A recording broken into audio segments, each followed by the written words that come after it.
కొంతమందికి దుఃఖం ఆగుతలేదు. అయ్యో నా పేరు చెప్పకపోయే అని చెప్పి దానికి తోడు పాపం ఈ మధ్యన కొంతమంది రాజకీయ విమర్శకులు కావచ్చు, సోషల్ మీడియా విమర్శకులు కావచ్చు, వాళ్ళకి ఏదో కొంచెం సూటిపోటి మాటలు అంటున్నట్టున్నారు. అయ్యో సారు నువ్వు కానీ పేరు తీసుకోవద్దా, పాపం ఒకటే మాటతో అనువదిలిస్తేవేంది మూటలతోని, ఇంత అన్యాయమా, నువ్వు అంత కష్టపడుతుంటే వాళ్ళ పేరు చెప్పొద్దా నువ్వు అని చెప్పి అంటున్నట్టున్నారు. పాపం అక్కడక్కడ వింటున్నట్టున్నారు.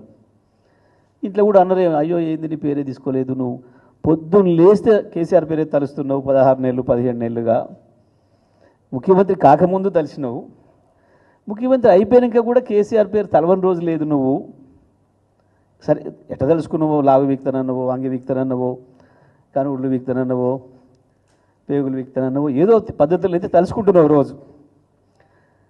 నిన్ను పేరు ఒక్కసారైనా